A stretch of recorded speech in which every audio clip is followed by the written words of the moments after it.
नमस्कार, मैं Subodh Kumar Singh, TGT maths, yes memorial school, sector 58, Noida. इससे पीछे वाले वीडियो में मैंने आप लोगों को फैक्टराइजेशन ऑफ पॉलिनोमियल की थ्योरेटिकल नॉलेज दिए थे और उसमें बहुत बारीकी से मैंने आपको स्प्लिटिंग मिडिल टर्म और फैक्टर थ्योरम मेथड समझाया था, जिसके हेल्प से आप लोग क्वाड्रेटिक पॉलिनोमियल को फैक्टराइज कर सकते हैं। मैंने आप लोगों को ये भी पढ़ाया था कि क्यूबिक पॉलिनोमियल को कैसे फैक्टराइज किया जाता है। अब एक दो क्वेश्चन करा के मैंने थ्योरीज को समझाने की कोशिश की थी। आज हम उसी टॉपिक पे कुछ असाइनमेंट्स के क्वेश्चन सॉल्व करेंगे। तो आइए, मैं सबसे पहले जो असाइनमेंट जो आपको प्रोवाइड कराऊंगा उसमें कौन सा क्वेश्चन किस तरीके का है वो डिस्क्रिप्शन में बता दूं। ध्यान से स्क्रीन पे देखिएगा। सबसे पहले तो आप देख लीजिए कि क्वेश्चन नंबर 1 जो है वो बिल्कुल थोड़ा अलग सा है। कॉमन क्वेश्चन में क्या है, क्वेश्चन नंबर 2 और 3 सेम क्वेश्चन है। क्वेश्चन नंबर 2 एंड 13 सॉरी, जिसमें से मैं 13 आपके लिए सॉल्व करूंगा, 2 आप खुद प्रैक्टिस कीजिएगा। नेक्स्ट क्वेश्चन नंबर की बात करूं मैं तो 3, 5, 6 और 7th क्वेश्चन का 3rd, 4th और 5th क्वेश्चन एक जैसा है। अब 3rd क्वेश्चन की बात करूं मैं तो 3rd क्वेश्चन का पहला क्वेश्चन मैंने इससे प्रीवियस वाले वीडियो में थ्योरी पढ़ाते वक्त डिस्कस कर दिया है। सेकेंड क्वेश्चन आप लोग के प्रैक्टिस के लिए मैं छोड़ूंगा। 3rd का मैं 3rd बनाऊंगा आपके लिए। 5th, 6th इजी है और 7th का 4th भी इजी है। 3rd और 5th आप लोगों के लिए मैं सॉल्व करूंगा। Done. In the same way आगे बढ़ते हैं तो क्वेश्चन नंबर 4 थोड़ा सा अलग है, तो इसलिए उनमें से उस क्वेश्चन में से सिर्फ मैं क्वेश्चन नंबर 4 का 3rd करूंगा। आगे बढ़ते हैं तो क्वेश्चन नंबर 7 का 1st और 2nd और क्वेश्चन नंबर 9 और 10 डिफरेंट क्वेश्चन है, मतलब एक जैसे क्वेश्चन है। ये सारे क्वेश्चन मैं आप लोग के साथ सॉल्व करूंगा। क्वेश्चन नंबर 8 जो है वो सिर्फ एक लौता एक टाइप का क्वेश्चन है। ये बेसिकली फॉर्मूला बेस्ड क्वेश्चन है, इसलिए इसके दोनों पार्ट मैं आप लोग के साथ डिस्कस करूंगा। क्वेश्चन नंबर 11, ठीक है, क्वेश्चन नंबर 11 आप लोग के साथ ऑलरेडी मैं थ्योरेटिकल वाले वीडियो में डिस्कस कर चुका हूं। और क्वेश्चन नंबर 16 ये दोनों सेम है। 16 आप खुद से प्रैक्टिस करके देखिएगा, नहीं आएगा तो मैं आगे बताऊंगा। नेक्स्ट क्वेश्चन नंबर 12 मैं सॉल्व करूंगा। क्वेश्चन नंबर 14 और 15 एक जैसा है। 15 सॉल्व करूंगा, 14 आप लोग खुद करेंगे। आगे देखिए क्वेश्चन नंबर 17, 18, 19 और 20 ये चारों एक जैसे क्वेश्चन है। 17, 18, 19 आप लोग प्रैक्टिस कीजिएगा। क्वेश्चन नंबर 20 मैं आप लोग के लिए सॉल्व करूंगा। नेक्स्ट सॉल्व करूंगा मैं इस असाइनमेंट में क्वेश्चन नंबर 21। डन। तो आइए एक एक करके क्वेश्चन की तरफ चलते हैं। पहला असाइनमेंट का पहला क्वेश्चन पढ़िए, क्या लिखा है। लिखा हुआ है कि if x² plus px minus 30, मैं क्वेश्चन नंबर 1 अब सॉल्व कर रहा हूं आप लोगों के लिए, ध्यान से देखेंगे बेटा। क्वेश्चन नंबर 1 क्या है, if x² plus px minus 30 equals to x minus 5 into x plus 6 for all x। ध्यान दीजिएगा, ये जो आप देख रहे हैं ना, ये उल्टा a, दिस उल्टा a is called for all. इसका मतलब होता है फॉर ऑल, ठीक है। एक ग्रीक सिंबल है बाबू, इसमें जो इंग्लिश अल्फाबेट का कैपिटल A आप लोग पढ़े हैं उसको उल्टा करके लिख देते हैं और इसका मतलब होता है फॉर ऑल। यानी कहने का मतलब क्या है कि ये जो आप पॉलिनोमियल्स देख रहे हैं ऑफ वेरिएबल x, ये आपके सारे x के लिए ट्रू प्रूफ होगा। तो चलिए चेकआउट करते हैं। अब इसमें करना क्या है, मुझे इसको सॉल्व करके p का वैल्यू निकालना है। तो इसमें कोई भी फैक्टराइजेशन वाला हिसाब किताब नहीं है बाबा, ठीक है, इसमें कोई भी फैक्टराइजेशन वाला हिसाब किताब नहीं है, बस आपको वैल्यू पुट करके p का वैल्यू निकालना है, ठीक है। दिया हुआ पॉलिनोमियल है, इस टाइप का क्वेश्चन ऑलरेडी आप लोग कर चुके हैं इससे पहले वाले एक्सरसाइज में, जिसमें हम लोग को पॉलिनोमियल दिया रहता था, पॉलिनोमियल का फैक्टर दिया रहता था और हमसे पूछा जाता था कि find the value of k। तो हम क्या करते थे, उस फैक्टर का वैल्यू उस पॉलिनोमियल में पुट करते थे, पॉलिनोमियल को 0 से इक्वेट करके k की वैल्यू निकालते थे। वही काम हम यहाँ पे करेंगे। इस बात का ध्यान रखिएगा कि इस पॉलिनोमियल के लिए जो x की वैल्यू है, तो कोई सा भी x का वैल्यू ले सकते हैं, कोई भी रियल नंबर आप लोग उठा लीजिए, कोई सा भी रियल नंबर आप इस रियल नंबर इस x की जगह पुट करके सॉल्व कीजिए, वो आपका इस पॉलिनोमियल के लिए एप्लीकेबल होगा, ठीक है। तो मैं ज़्यादा हार्ड रियल नंबर क्यों लूँ, मैं आपको काम करता हूँ, हम करते क्या हैं कि हम 1 से स्टार्ट कर लेते हैं, ठीक है। जब ये दिया हुआ पॉलिनोमियल सारे x के लिए एप्लीकेबल है, तो मैं हार्ड रियल नंबर क्यों लूँ, मुझे p का ही तो वैल्यू निकालना है। तो एक छोटा सा वैल्यू ले लेता हूँ जो कि आपका 1 है। आप यहाँ पे 0 भी पुट कर सकते हैं, that is for all value of x ना, for all value of x है यहाँ पे। तो इस बात का ध्यान रखिएगा, लेकिन इस बात का ध्यान रहे कि p खत्म ना हो जाए आपका। यहाँ पे अगर 0 पुट करेंगे ना तो p पूरा एग्जॉस्ट कर जाएगा, p का वैल्यू निकालना है, p को बचा के रखना है। तो हम 1 यूज करते हैं, तो 1 यूज करेंगे तो 1 का square plus p into 1 minus 30 is equals to, ये क्या आ जाएगा, ये आपका आ जाएगा 1 माइनस 5 एंड नेक्स्ट 1 प्लस 6, ठीक है। अब इसको सॉल्व कीजिए तो ये आपका आ जाएगा 1 plus p minus 30 is equals to minus 4 into 7, done.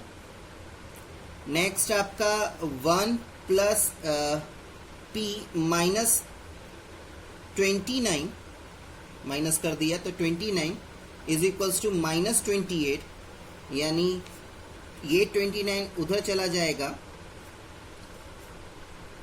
Done. ये 29 उधर चला जाएगा, यानी p का वैल्यू आपके पास 1 आ जाएगा। इस बात का ध्यान में रखिएगा कि यहाँ पे p को एग्जॉस्ट करने से मुझे बचाना था, इसलिए मैंने 0 पुट नहीं किया। बाबू, जिस चीज का वैल्यू निकालना है उसी को 0 नहीं बना सकते ना। अब इस बात का ध्यान रखिएगा कि यहाँ पे आप कोई सा भी x का वैल्यू पुट कर दीजिए, आप कोई सा भी रियल नंबर लीजिए, 5 लीजिए, 10 लीजिए, √2 लीजिए, आपका p का वैल्यू 1 ही आएगा, इस बात का ध्यान रहे, ठीक है। तो अगर आप प्रैक्टिस करना चाहते हैं और अच्छे तरीके से, तो x का वैल्यू कुछ और पुट करके रख के दीजिए, देखिएगा, डन। आगे बढ़े, नेक्स्ट क्वेश्चन नंबर 13 के तरफ चलते हैं। नेक्स्ट क्वेश्चन नंबर 13 के तरफ चलते हैं। 13 क्वेश्चन पढ़िए क्या है।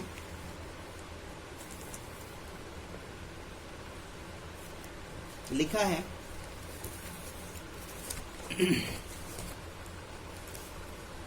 If x square minus 1 is a factor of this so that a plus c is equals to 0।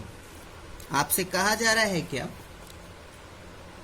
कि x स्क्वायर माइनस 1 जो है वो फैक्टर है बेटा। किसका फैक्टर है? x स्क्वायर माइनस 1 जो है वो फैक्टर है किसका? ax³ plus bx square plus 6x plus d, ax³ plus bx square plus 6cx plus d। x square minus 1 इसका फैक्टर है। अब मुझे निकालना क्या है? मुझे निकालना है a plus c equals to 0। ये मुझे दिखाना है कि a plus c equals to 0। ठीक है, सेम क्वेश्चन आपका क्वेश्चन नंबर 2 भी है, ये आप कर लीजिए। ठीक है, इसको करने के बाद आप आराम से क्वेश्चन नंबर 2 भी कर सकते हैं। तो चलें तो ध्यान से देखिएगा, यहां पे मैं पॉलिनोमियल को px मान लेता हूं, तो मेरा ये हो जाएगा ax cube plus bx square plus cx plus d। Done. और gx मेरा क्या है, gx है मेरा x स्क्वायर माइनस 1। डन। अब यहां पे मैं जो बात आपको समझा रहा हूं, ध्यान से सुनिएगा। रेड पेन से जो चीज लिख रहा हूं वो सिर्फ आपको समझाने के लिए। इसको क्या मैं x का होल स्क्वायर माइनस 1 का होल स्क्वायर लिख सकता हूं। दैट मीन्स क्या, a square minus b square. तो a square minus b square कहने का मतलब क्या है कि ये x प्लस 1 और x माइनस 1 में स्प्लिट हो जाएगा। डन। यानी gx के मेरे दो वैल्यू आ गए, एक x प्लस 1 और एक x माइनस 1। डन। अब इनमें से कोई एक निकालिए, जीरो से इक्वेट कीजिए। ठीक है, जैसे कि मैं क्या करता हूं, मैं x माइनस 1 लेता हूं, तो मैं कोई एक निकालूंगा। Put x minus 1 is equals to 0, यानी x इज इक्वल्स टू क्या आ जाएगा, 1। अब इसकी वैल्यू मैं px में पुट कर दूंगा, तो मेरा px में अगर पुट करूंगा तो p1, ठीक, ये a इंटू 1 का क्यूब प्लस b इंटू 1 का square plus c into 1 plus d। ठीक है, क्योंकि जो gx था मेरा, ये जो x स्क्वायर माइनस 1 है, ये फैक्टर है। दैट सिंपली मीन्स कि इसका वैल्यू पुट करने पे जो मेरा दिया हुआ पॉलिनोमियल है उसका रिमाइंडर 0 होगा, यानी p1 मेरा क्या है, 0 हो जाएगा। ठीक, ये आ गया a plus b plus c plus d। Done. यानी कहने का मतलब क्या है कि a plus c equals to minus C minus d. Let it be equation first, sorry. ठीक, अभी मैंने क्या एक वैल्यू पुट किया था, एक फैक्टर का वैल्यू पुट किया था x माइनस 1 का। अब मैं x प्लस 1 पुट करूंगा इसमें पॉलिनोमियल में, तो put x plus 1 is equals to 0, यानी x की वैल्यू इस बार मेरी क्या आएगी, माइनस 1। अब मैं p में माइनस 1 पुट करूंगा, तो मेरा क्या आ जाएगा सॉल्व करने के बाद, minus a plus b minus c plus d. ध्यान रखिएगा x प्लस 1 भी मेरा पॉलिनोमियल का फैक्टर है, डेट मीन्स कि ये 0 हो जाएगा। तो ये हो जाएगा minus a plus b minus c plus d. Done. यानी कहने का मतलब क्या है, a और c को मैं इधर ले आऊंगा तो a plus c is equals to, done, a plus c is equals to b plus d. Let it be equation second. Done. अब मेरे पास दो चीज आ गया, a plus c is equals to minus C minus d और a plus c is equals to b plus d. अब मुझे प्रूफ क्या करना है, मुझे प्रूफ करना है a plus c is equals to 0। चले फिर, चले तो आगे देखिए। अगर मैं इसकी बात करूं तो एक काम करते हैं ताकि आप लोग को इजीली बातें समझ में आ जाए मैं क्या कहना चाहता हूं। सबसे पहले तो यहाँ पे आप यहाँ पे a प्लस सी लिया है तो यहाँ पे b आएगा। एक काम कीजिए, सबसे पहले इसको a को छोड़ के आप c को भी उधर ही रखिए, तो माइनस सी, डन, माइनस सी माइनस बी माइनस डी, और इसको इक्वेशन फर्स्ट मानिए। ठीक है, मैंने क्या किया देखिए, मैंने 0 is equals to a plus b plus c plus d है ना, इसमें a को छोड़ के बाकी तीनों को इधर भेज दिया। तो इन तीनों को इधर भेजूंगा तो माइनस बी माइनस सी माइनस डी होगा, इसको इक्वेशन फर्स्ट मान लिया। ठीक, इन द सेम वे यहां पे सिर्फ मैं a को इधर लेके आ रहा हूं और c को इधर ही रहने दे रहा हूं, माइनस सी। इसको इक्वेशन मैंने सेकेंड मान लिया। अब मेरे पास इक्वेशन 1 और इक्वेशन 2 दोनों में a की वैल्यू दी हुई है। ठीक है, दोनों में a की वैल्यू दी हुई है। डन। तो मैं क्या करूंगा, दोनों को इक्वेट कर दूंगा, दोनों को इक्वेट कर दूंगा। तो देखिए क्या होगा, a is equals to minus C minus B minus D है, इधर a is equals to b plus D minus C है। a का वैल्यू भी ये है और a का वैल्यू ये भी है, ठीक, तो दोनों को इक्वेट कर सकते हैं ना, तो वो ही दोनों को इक्वेट मैं कर रहा हूं। तो on equating the value of a we get, तो ये आपका क्या आ जाएगा, b plus D minus c is equals to minus C minus B minus C minus B minus d. Done.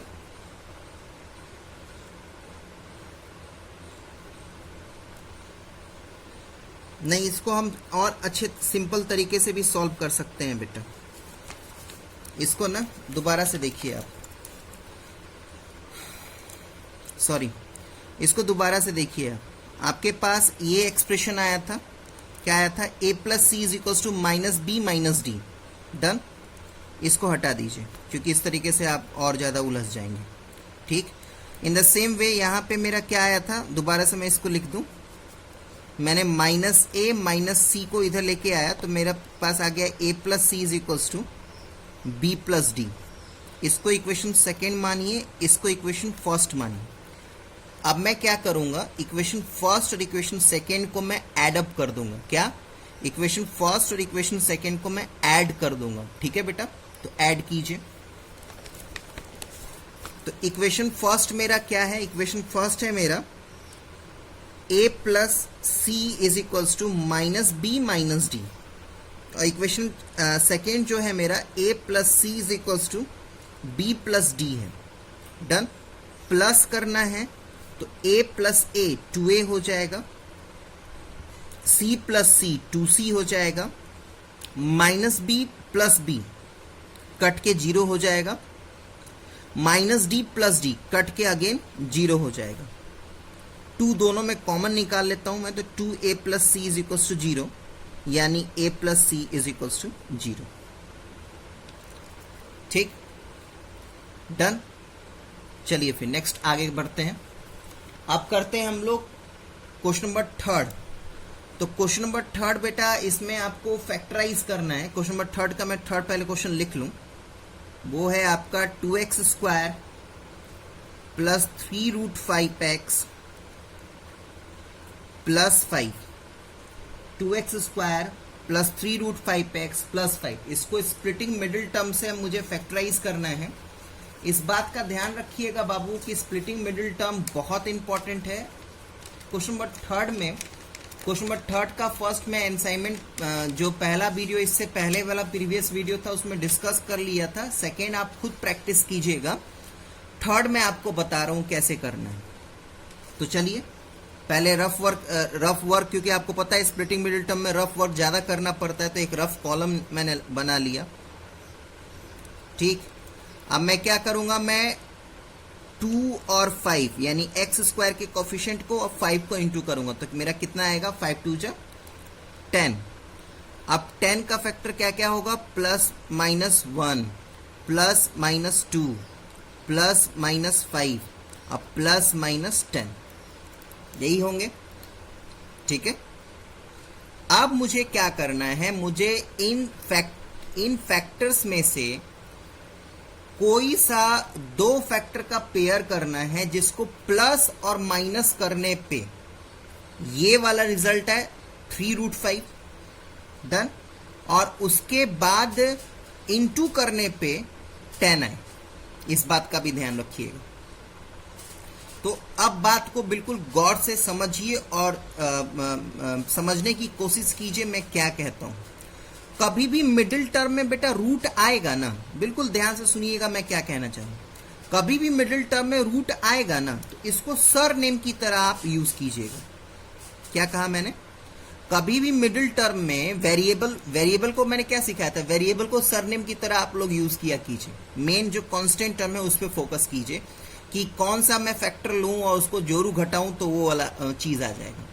तो जब भी आपको मिडिल टर्म में अगर आपके पास रूट दिया रहे तो उसको सरनेम की तरह यूज कीजिए, यानी इसको थोड़ी देर के लिए आप भूल जाइए, बस 3 पे फोकस कीजिए। आप इन फैक्टर्स में से आप ये देखिए कि कौन सा दो फैक्टर का सम करेंगे या माइनस करेंगे तो आपको 3 आएगा। और जो भी दो फैक्टर वहां पे लिखिएगा तो √5x को सर नेम की तरह वहां पे लिख दीजिएगा, ठीक है, आपका काम हो जाएगा। ध्यान रखिए मैं क्या कहना चाह रहा हूं, कभी भी अगर आपका मिडिल टर्म में रूट आया तो उसको वेरिएबल के साथ ही उसको सरनेम की तरह यूज करेंगे आप, नथिंग एल्स। तो मुझे अब सिंपली इन फैक्टर्स को जोड़ घटा के इन कोई सा भी दो फैक्टर्स चूज करना है और उसको जोड़ने और माइनस करने पे 3 आना चाहिए। डेट सिंपली मीन्स कि मैं 2 और 1 ले लेता हूं और उन दोनों को जोड़ूंगा तो मेरा 3 आ जाएगा। तो देखिए क्या है, 2x², डन। अब मैं क्या करूंगा, मैं 1, ठीक है, 1 अब +2 करूंगा, 1 + 2 करूंगा तो मेरा 3 आ जाएगा। बाकी चीजों को मैं सरनेम की तरह इनके साथ जोड़ दूंगा, ठीक है बेटा, डन। तो मैं और सफाई से लिख दूं, ये क्या हो जाएगा, 2x² + √5x + 2√5x + 5। अब जरा इंटू करके देखिए आपके पास 10 आ रहा है नहीं आ रहा। देखिए √5 5 हो जाएगा और 2 तो 5 2 10 आ रहा है ना, वही चीज तो लाना था मुझे। तो इस बात का ध्यान रखिएगा, स्प्लिटिंग मिडिल टर्म में अगर आपके पास रूट आ रहा है तो उसको सरनेम की तरह यूज कीजिए, ठीक। अब बस काम हो गया आपका, कॉमन निकालिए। तो अगर आप कॉमन निकालते हैं तो आपके पास क्या आ जाएगा, x, इन दोनों में से कॉमन निकाला मैंने x, तो 2x + √5, और इन दोनों में से मैंने √5 कॉमन निकाला तो 2x + √5, डन। तो ये आ जाएगा 2x + √5 और x + √5। तो रूट को देख के घबराना नहीं है बेटा, ठीक। चले नेक्स्ट आप 7th का थर्ड देखिए, 7th का थर्ड देखिए, वो भी रूट के वाला ही क्वेश्चन है। 7th का थर्ड, चले क्या है लिखा देखिए, √2x² + 3x + √2, ठीक है। अब देखिए यहाँ पे मिडिल टर्म में रूट नहीं है तो आप निश्चिंत रहिए। √2x² + 3x + √2 रफ वर्क में लीजिए। तो रफ वर्क में लेंगे, रफ वर्क में लेंगे तो क्या आएगा आपका, √2 4 आएगा। 4 का फैक्टर क्या क्या होता है बेटा, +-1 +-1 +-2 अब +-4। लाना क्या है बाबू, लाना है मुझे 3 लाना है ना। तो नॉर्मल सी बात है, 2 और 1 को जोड़ देंगे तो +3 आ जाएगा। तो लिख दीजिए, तो √2x² 3x है तो x अब +2x करेंगे तो मेरा 3x आ जाएगा। देखिए 2 और 1 3 आएगा और x मुझे सरनेम की तरह जोड़ना ही है, ठीक है, डन। हाँ अब इस बात का ध्यान दीजिए कि क्या, अच्छा सॉरी, इस एक बार दोबारा से देखिए इस क्वेश्चन को। यहाँ पे आई एम रियली सॉरी, √2 को इंटू करेंगे तो आपका 2 आएगा, नॉट 4। √2 को इंटू करेंगे तो 2 आएगा आपका। अब 2 का फैक्टर जो है वो +-1 है और +-2 है, 2 ही है। डेट सिंपली मीन्स कि भाई अब मुझे यहाँ पे 3 लाना है तो इन्हीं दोनों में से जब 2 ही दिया हुआ है, दैट सिंपली मीन्स कि इन्हीं 2 को जोड़े या घटाएं, मुझे यहाँ पे 3 लाना है। चलिए फिर, तो √2x² + x + 2x + √2, डन। तो देख लीजिए जोड़ के, 2 और 1 कितना हो जाएगा, 3, और x मैंने सरनेम की तरह यूज कर ही लिया है, डन। अब इनमें से कॉमन निकाल लीजिए, तो इन दोनों में से कॉमन आएगा आपका x, तो बचेगा √2x + 1, और इन दोनों में से कॉमन आएगा 2 और √2 में कॉमन आएगा √2, ठीक है। तो यहाँ पे बचेगा √2x + 1, डन। तो ये आएगा बेटा आपका √2x + 1 और x + √2। क्लियर है बाबू। नेक्स्ट 7th का थर्ड हो गया। 4th क्वेश्चन आप खुद से प्रैक्टिस कीजिएगा, नॉर्मल स्प्लिटिंग मिडिल टर्म पे आराम से सॉल्व कर पाएंगे आप लोग। फिफ्थ क्वेश्चन देखिए, फिफ्थ क्वेश्चन सेवेंथ का, अगेन उसमें रूट है। तो क्या है क्वेश्चन देखिए, 5√5x² प्लस 20x प्लस 3√5। एक बार मैच कर लेते हैं, 5√5x² प्लस 20 प्लस 3√5। चलें, 5√5x² plus 20x plus 3√5 into कीजिए, तो 5 3 जा 15 और √5 आपका 5 हो जाएगा, तो 15 5 जा 75 होता है। ठीक है बाबू, 15 5 जा 75 होता है। एक बार फिर से देख लीजिए, 5 3 जा 15 और √5 5 होता है, तो और 15 5 जा 75 होता है। अब 75 का फैक्टराइजेशन अगर फैक्टर में ढूंढना स्टार्ट करूं तो बहुत सारे फैक्टर होंगे, लेकिन मैंने आपको क्या सिखाया था कि ज्यादा नहीं 10 और 20 तक में आप फैक्टर ले लीजिए, आपका काम हो जाएगा। क्योंकि ये बड़ा नंबर है इसलिए 10 तक लिमिट नहीं रखूंगा मैं, छोटे नंबर तो 10 तक में भी काम आ जाएगा। बड़ा नंबर है तो आपको थोड़ा सा एलोबरेट करना पड़ेगा, थोड़ा 20 तक बढ़ा दीजिए। तो बहुत सारे फैक्टर होंगे, लेकिन उनमें से कौन कौन से इसके फैक्टर होंगे, आपका ये हो गया +-1, नेक्स्ट +-3, नेक्स्ट +-5, 5 तो फैक्टर होगा ही क्योंकि 75 है। डन, बहुत सारे फैक्टर होंगे बेटा, यहाँ पे +-15 भी होगा। ठीक है, तो मुझे लग रहा है कि इतने में काम मेरा हो जाएगा। अब चेकआउट करते हैं, चलें। मुझे क्या लाना है यहाँ पे 20, यहाँ पे मुझे लाना है 20। डन, और 20 लाना है इन जो भी फैक्टर्स मैंने लिखा है। अब और भी फैक्टर्स हो सकते हैं, मैं बार बार कह रहा हूँ 75 के और भी फैक्टर्स हो सकते हैं, लेकिन मुझे अभी फोकस करना है कि मुझे 20 लाना है। तो 20 लाने के लिए बस इतना ही काफी है मेरे लिए। जो नॉर्मल सी बात है, सीधा सीधा दिख रहा है कि 15 और 5 को मैं अगर जोड़ देता हूं तो मेरा 20 आ जाएगा। ठीक, अब 15 और 5 को इंटू करूंगा तो 75 आ जाएगा। यही काम करना होता है ना स्प्लिटिंग मिडिल टर्म में। क्या करना होता है, मिडिल टर्म को दो फैक्टर लीजिए, उन फैक्टरों को जोड़िए घटाइए तो आपका मिडिल टर्म का कांस्टेंट टर्म आना चाहिए, और उनको इंटू करो तो वही नंबर आना चाहिए जो प्रोडक्ट करके आया था आपका।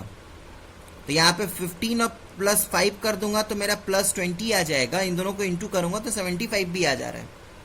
ठीक है, तो ज्यादा ये नहीं कि अब बैठ के 75 का फैक्टर्स जोड़ने लगे, तो फिर फैक्टराइजेशन कौन करेगा। तो जब इस बात का ध्यान रहे, जब आप लोग फैक्टर लिखें तो इस बात का ध्यान रहे कि आपका मिडिल टर्म क्या दिया है उसको फोकस करके लिखें। अगर आपका मिडिल टर्म कवर हो जा रहा है तो फिर आगे फैक्टर्स लिखने की जरूरत नहीं है, क्योंकि ये रफ वर्क है। मार्क्स आपको इस पे नहीं, इस पे मिलने वाला है। चलिए चेकआउट कीजिए, 15x प्लस 5x आपका 20x आ जाएगा, और 15 इंटू 5 करेंगे तो 75 हो जाएगा। चलें, हमारा काम हो गया। नेक्स्ट आप कॉमन ले लीजिए, तो 15√5 और 15 इन दोनों में से कॉमन ले लेंगे हम 5x को, तो मेरा बचेगा यहाँ पे √5x plus 3 plus √5x plus 3। Done, तो मेरा आंसर आ गया √5x प्लस 3, और ये आ जाएगा 5x प्लस √5। डन, तो 7th का 5th हो गया। 4th के 3rd के तरफ चलिए, 4th का 3rd।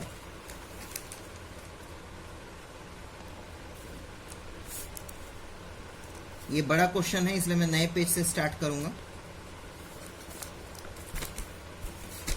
4th में आपको क्वाड्रेटिक पॉलिनोमियल दिया हुआ है, और क्वाड्रेटिक पॉलिनोमियल को फैक्टर थ्योरम मेथड से फैक्टराइज करना है। तो 4 का 3rd देखिए क्या है, आराम से देखिएगा। x² प्लस 22/35x प्लस 1/35 दिख रहा है आप लोगों को। x² plus 12/35x plus 1/35। तो देखिए सारे मेथड में क्यों आप लोग को सिखा रहा हूं, यहां पे दिख रहा है ना। अगर इस टाइप का क्वेश्चन आ गया ना तो आप स्प्लिटिंग मिडिल टर्म लगाते रह जाएंगे, सॉल्व नहीं कर पाएंगे। इसलिए सारा मेथड सीखना जरूरी है। अब ये नहीं कि स्प्लिटिंग मिडिल टर्म 4 स्टेप में हो जा रहा है तो उसको आप याद रखिए, और फैक्टर थ्योरम मेथड में थोड़ा लंबा प्रोसेस चलता है तो उसको भूल जाइए। ठीक है, कि क्वेश्चन आएगा तो आपको सॉल्व तो करना पड़ेगा ना, आप ये नहीं कह सकते कि आप वो आउट ऑफ सिलेबस है। तो चलिए, तो ये आपका इस तरीके से है, और इस टाइप का क्वेश्चन हालांकि अभी तो बोला ही गया है कि फैक्टर थ्योरम मेथड से सॉल्व कीजिए, लेकिन इस बात का ध्यान रहे कि अगर फ्रैक्शन में कभी भी इस टाइप का पॉलिनोमियल आए ना, तो आप कभी भी स्प्लिटिंग मिडिल टर्म मत यूज कीजिएगा, नहीं तो फंसे रह जाएंगे। चलिए, तो फैक्टर थ्योरम मेथड में मेरे टीचर ने सबसे पहले मुझे सिखाया था क्या, कि कांस्टेंट टर्म का फैक्टर लेने के लिए। अब कांस्टेंट टर्म का फैक्टर लेना है तो यानी कहने का मतलब क्या है कि 1/35 का फैक्टर होना चाहिए। तो देखिए, नो डाउट कि ±1 तो मेरा 1 तो सभी का फैक्टर होता है, इसमें तो आपको दो मत कोई नहीं रहना चाहिए। ठीक है, अब क्योंकि 35 फ्रैक्शन के फॉर्म में है ना बाबू, तो मैंने इससे पहले वाले वीडियो में मैंने आपको फ्रैक्शन का क्वेश्चन समझाया था। क्या है, ध्यान से देखिए। अब यहाँ पे ±1 इसका फैक्टर हो जाएगा, ±1/5 का 1/35 का फैक्टर हो जाएगा। ठीक है, सॉरी, ±1 1/5, ठीक, ±1/7 भी फैक्टर हो जाएगा। अब मैंने फ्रैक्शन में पता है क्यों लिया है, क्योंकि देखिए 1/35 लाना है ना, 1/35 ध्यान रखिएगा कि 1/7 इंटू 1/5 करेंगे तब जाके आएगा। बात समझ में आ रहा है, इसलिए मैं यहाँ पे 7 नहीं लिख रहा, 1/7 लिख रहा हूँ। इन द सेम वे अगर आपको 1/35 1/5 के टेबल में लाना है तो उसको 1/7 से इंटू करना पड़ेगा। तो ध्यान रहे कि फ्रैक्शन में अगर आपका कांस्टेंट टर्म है तो उसके फैक्टर्स आपके फ्रैक्शन में आएंगे, इस बात का ध्यान रहे। ठीक है, तो चलिए 1/35 का ±1 हो गया, 1 हो गया, ±1/5 हो गया, ±1/7 भी हो गया। बीच में और भी बहुत सारे फैक्टर्स होंगे, मैं मना नहीं कर रहा। अभी क्या कर रहा हूं, मुझे हिट एंड ट्रायल मेथड से दो ही फैक्टर तो निकालने हैं ना। ठीक है, तो दो ही फैक्टर जब निकालने हैं तो एक काम करता हूं मैं, सबसे पहले इन तीनों के हेल्प से मैं हिट एंड ट्रायल मेथड से फैक्टर निकालने की कोशिश करता हूं। अगर मुझे 2 मिल गया तो बात ही खत्म है, नहीं तो और आगे फैक्टर्स ढूंढूंगा बैठ के मैं। ठीक है, तो चलिए फिर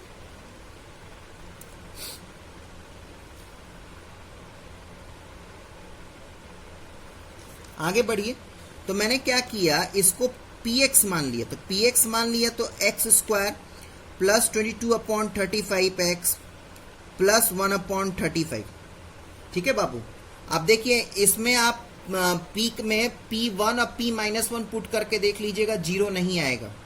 थोड़ा सा वीडियो को शॉर्ट करने के लिए अनवांटेड सोल्यूशन में छोड़ रहा हूँ। ठीक है, अब मैं क्या क्या चेक करूंगा, मैं चेक करता हूँ p-1/5 पे। तो p-1/5 को पे अगर मैं सॉल्व करूंगा इसको, तो देखिए क्या आएगा, -1/5 का स्क्वायर + 22/35 इंटू -1/5 + 1/35। जब बाबू इसको सॉल्व करेंगे ना तो 0 आपका आएगा, यानी एक फैक्टर आपका 1/5 पे आ गया। जो जिस पे मैंने पूरा आप सॉल्व कीजिएगा, जिस पे 0 आएगा मैं आपको वही बता दे रहा हूँ, दैट्स इट। ठीक है, नेक्स्ट आपका 0 आ जाएगा -1/7 पे।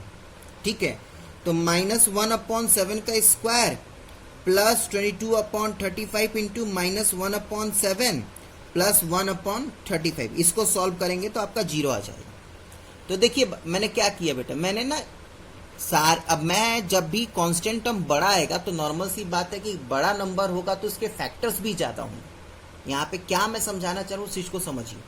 यहाँ पे क्या सबसे पहले समझना है आपको कि अगर आपका फ्रैक्शन में कांस्टेंट टर्म रहा तो ये तय है कि उसके फैक्टर्स भी आपके फ्रैक्शन में होंगे। पहली बात तो ये। दूसरी बात क्या आपको नोट करना है कि जब बड़ा नंबर है तो फैक्टर्स भी ज्यादा होंगे। तो ये नहीं कि बैठ के सारा फैक्टर्स लिखना स्टार्ट करें, स्टार्टिंग के 1-2 फैक्टर्स लीजिए और सबको पुट करके देखिए। यहाँ पे मैंने सब पुट करके दिया था, लेकिन वीडियो ज्यादा लंबा ना हो इसलिए मैंने सिर्फ उन्हीं वैल्यूज को पुट करके सॉल्व किया है जिस पे 0 आया भी है। ठीक है, तो इस बात का ध्यान रहे आप लोगों को कि जैसे ही आप एक आध दो फैक्टर लिखने के बाद px पे उसको पुट करके देखिए, अगर आपको 2 मिल गया तो नो डाउट छोड़ दीजिए। फैक्टर थ्योरम में तो मैं 2 ही, क्योंकि क्वाड्रेटिक पॉलिनोमियल है तो 2 ही जीरो मिलने वाला है ना। अगर आपके स्टार्टिंग के एक आध दो फैक्टर्स में अगर आपको पॉलिनोमियल्स के जीरोस 2 जीरोस नहीं मिल रहे, तब आप अपने कैलकुलेशन को और आगे बढ़ाइए। और इस बात का ध्यान रखिएगा, आपको मेथड सिखाया जा रहा है, लेंदी कैलकुलेशन वाला क्वेश्चन नहीं आता है बाबू, इस बात का ध्यान रहे। तो मेथड सीखना जरूरी है। तो मेथड सीखना जरूरी है, इट सिंपली मीन्स कि स्टार्टिंग के 3-4 फैक्टर्स में ही आपको आंसर मिल जाएगा। ठीक है, ये नहीं कि आपको कम से कम 10-15 आप कैलकुलेशन कर रहे हैं तो आपको जीरोस मिल रहा ना।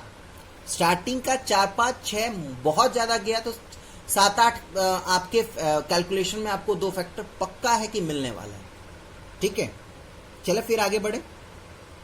नेक्स्ट 7th का फर्स्ट क्वेश्चन में आइए। 7th में 2 तरीके के क्वेश्चंस थे, एक मिडिल टर्म वाले भी थे और एक थोड़ा अलग हटके क्वेश्चन था, इसलिए मैंने 7th को 2 भाग में स्प्लिट करके किया। जैसे 7th का फर्स्ट क्वेश्चन मैं लूं तो 7th का फर्स्ट क्वेश्चन मैं लूं तो मेरे पास आ जाएगा a b x square plus 1 plus x a square plus b square, a b x square plus 1 plus x a square plus b square. चले बेटा, देखिए कभी भी इस टाइप का क्वेश्चन आए ना, आपको दिख भी रहा है कि ये बिल्कुल अटपटा सा है। मतलब किसी ना आपको स्प्लिटिंग मिडिल टर्म सिखाया, आपको फैक्टर थ्योरम मेथड से क्वाड्रेटिक पॉलिनोमियल को सॉल्व करना सिखाया, क्यूबिक पॉलिनोमियल तो ये है ही नहीं, तो उसको आगे बढ़ने की जरूरत नहीं। तो आप देख क्या रहे हैं कि क्वाड्रेटिक पॉलिनोमियल में जो आपको सिखाया गया है बाय स्प्लिटिंग मिडिल टर्म या फैक्टर थ्योरम मेथड से, उसमें 3 टर्म होता था। अब 3 टर्म तो है नहीं, यहाँ पे 2 टर्म है। तो कभी भी इस टाइप का सवाल आए ना तो सबसे पहले इसको सॉल्व किया कीजिए, यानी ए बी और ये ब्रैकेट में है तो इनको इंटू करके लिखिए। तो क्या आएगा आपका, a b x square plus a b plus x a square plus x b square, quadratic polynomial है। अब बाबू क्वाड्रेटिक पॉलिनोमियल अगर 4 टर्म में आ जाए, यानी आपको 4 टर्म दिख रहा है ना यहाँ पे, देखिए क्वाड्रेटिक पॉलिनोमियल में स्प्लिटिंग मिडिल टर्म या फैक्टर थ्योरम मेथड तभी लगा सकते हैं जब उसमें 3 टर्म दिया रहे। यहाँ पे कितने टर्म है, यहाँ पे 4 टर्म है। डेट सिंपली मीन्स कि यहाँ पे ना ही आपका स्प्लिटिंग मिडिल टर्म काम करने वाला है और ना ही आपका फैक्टर थ्योरम मेथड काम करने वाला है। यहाँ पे बस एक ही चीज काम करने वाला है जो कि कॉमन लेना आपको सिखाया था। ठीक, अब कॉमन लेंगे तो ऑटोमेटिकली है कि थोड़ा फेर बदल करना पड़ेगा, क्योंकि अगर इन्हीं दोनों में से कॉमन लेंगे तो यही चीज आ जाएगा।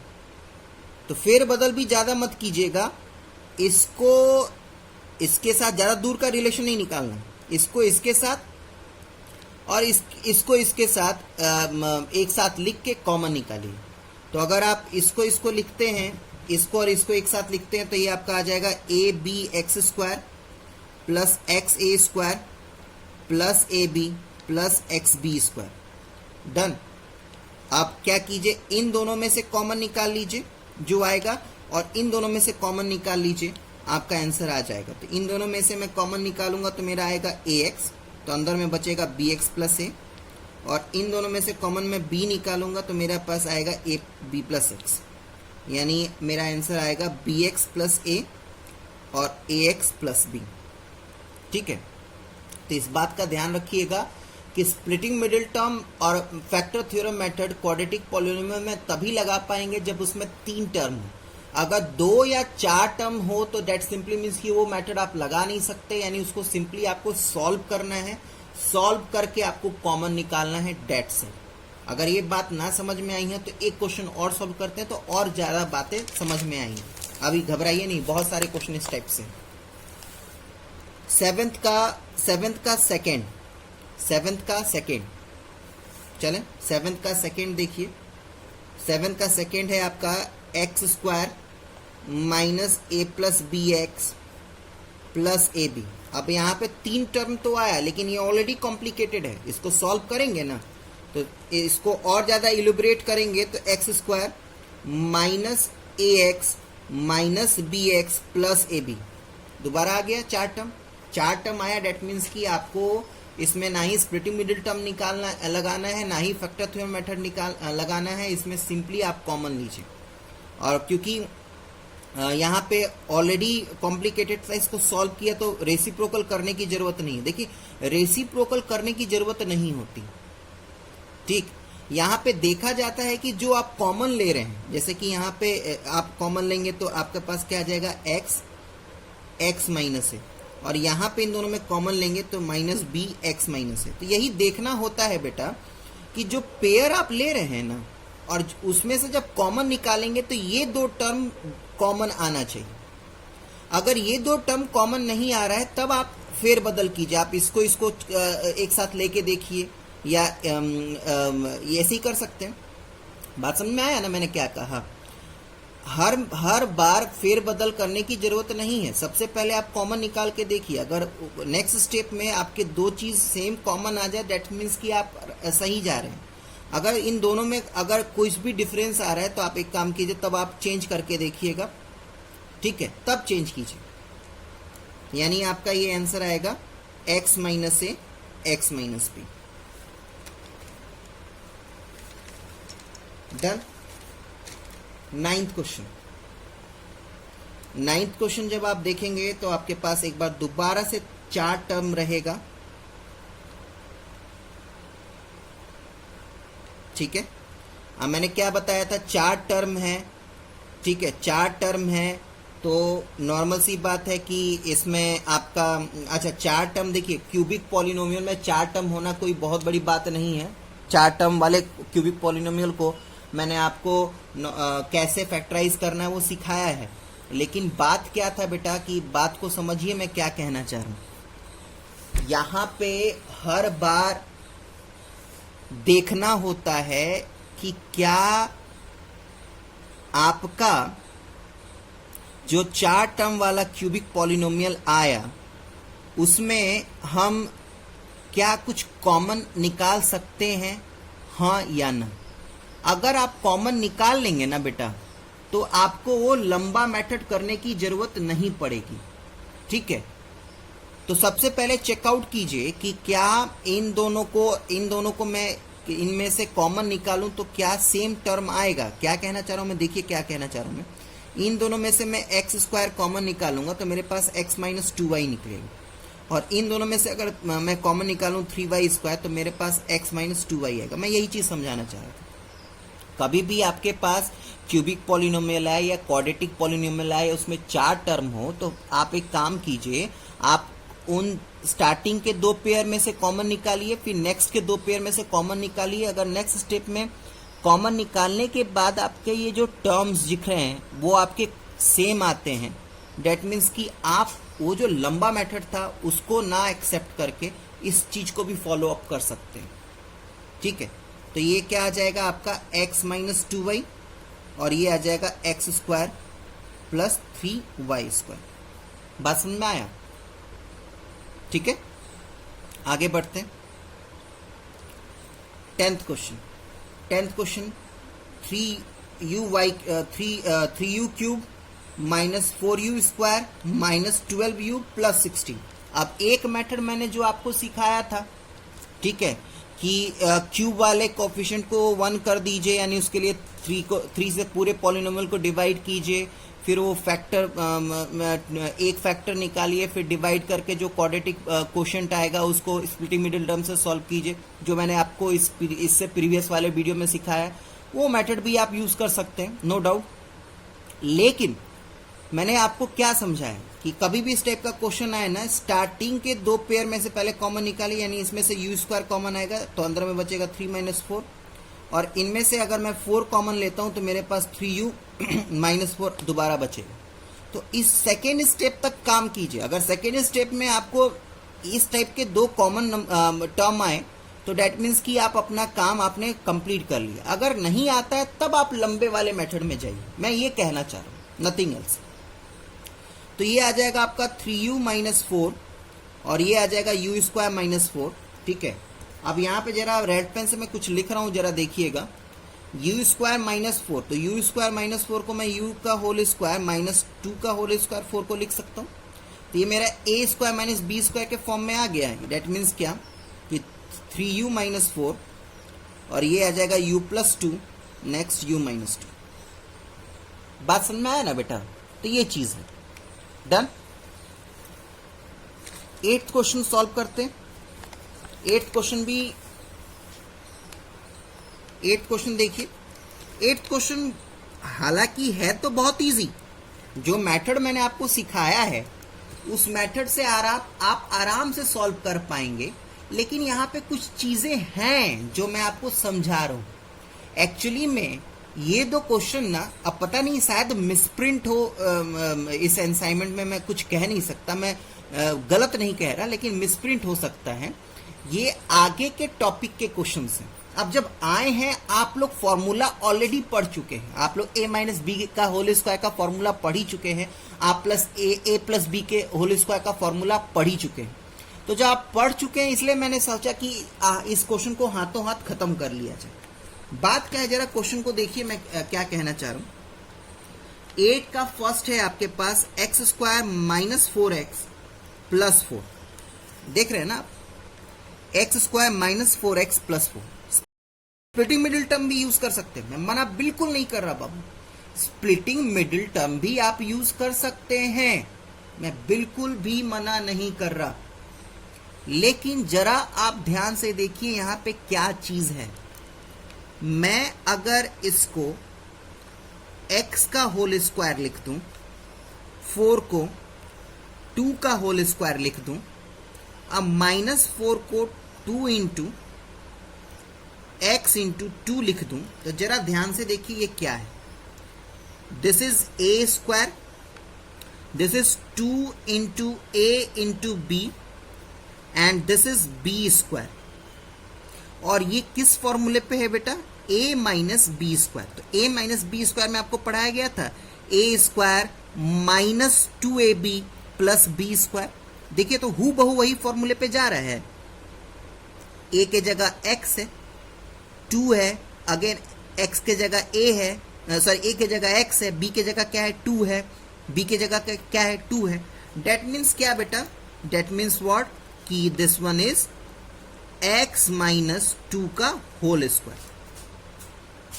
ठीक, अब ये x माइनस 2 का होल स्क्वायर है बाबू, यानी इसको x minus 2 into x minus 2 लिख ही सकते हैं। यही चीज मैं आपको समझाना चाह रहा हूं। देखिए, फैक्टराइजेशन पढ़ने के बाद जब ये पूरा चैप्टर कंप्लीट हो जाएगा ना, तो आपके पास बहुत सारे मेथड होंगे। स्प्लिटिंग मिडिल टर्म होगा, फैक्टर थ्योरम मेथड होगा, फॉर्मूला बेस्ड मेथड होगा। अब आप तय कीजिए कि आपको कौन सा मेथड समझ में आया, आप कौन सा मेथड यूज कर सकते हैं। लेकिन मेथड आपको सारा पढ़ना है, क्योंकि अगर पेपर में आ गया ना कि factorise this question with the help of splitting middle term, तो आप फॉर्मूला यूज नहीं कर सकते। जैसे यही क्वेश्चन अगर मैं बोलता पेपर में देता कि factorise by using splitting middle term, तो अगर आप ये फॉर्मूला यूज करके अगर सॉल्व करते तो कभी नंबर नहीं मिलेगा। इस बात का ध्यान रहे। नेक्स्ट आगे बढ़ते हैं। नेक्स्ट मैं आगे बढ़ने से पहले मैं आपको सबसे पहले a प्लस बी का होल क्यूब का फॉर्मूला बता दूं। ये क्या होता है? a cube plus b cube plus 3ab into a plus b होता है बाबू। इसको बहुत जगह अगर आप लिखे तो a cube plus b cube plus 3ab into a is 3a square b plus 3 into a b into b is 3ab square. इस टाइप से भी आता है, इस टाइप से भी आप लिख सकते हैं। फॉर्मूला क्या है, क्वेश्चन क्या है, जरा आप देखिए। क्वेश्चन देखते ही आपको पता चल जाएगा कि क्यों मैंने इस फॉर्मूले को बताया। क्वेश्चन है आपके पास 8a cube plus b cube plus 12b a square plus 6ab square. 8a cube plus b cube plus 12ba square plus 6ab square. चले अब जरा देखिएगा, क्या मैं 8a क्यूब को 2a क्यूब लिख सकता हूं? देख लीजिए, 2 का क्यूब करूंगा तो 8 आएगा, a का क्यूब करूंगा तो a क्यूब आएगा। b के क्यूब को मैं b का क्यूब लिख सकता हूं, b का whole cube. Done. 12ba square को मैं क्या करता हूं, 2 इंटू a स्क्वायर है ना, a मेरा ये है, तो 2a² और b दिया है तो b ऐसे लिख देता हूं। तो देखिए 2 का स्क्वायर करूंगा तो 2 2 जब 4, अब 4 2 जब सॉरी यहाँ पे 3 लिखूंगा मैं, 3 नॉट 2। तो 2 का स्क्वायर करूंगा तो 4, अब 4 3 जब 12, a² b आ गया। In the same way again इसको मैं 6ab² को 3 लिख देता हूं। मैं a के जगह क्या लिखूंगा, 2a लिख देता हूं। b² है तो b² क्या है मेरा, b²। तो देखिए 3 2 6ab² हो गया। अब चेकआउट कीजिए, this is a³, this is b³, this is 3a²b and this is 3ab²। आ गया ना फॉर्मूले पे। तो ये क्या आ जाएगा बेटा, सिंपली 2ab का होल क्यूब। अब इसी चीज को आप क्या लिखेंगे, 3 बार लिख देंगे। आपको पता है कि किसी का क्यूब करने का मतलब है कि उसको 3 बार मल्टीप्लाई करना, नथिंग एल्स। ठीक है बेटा।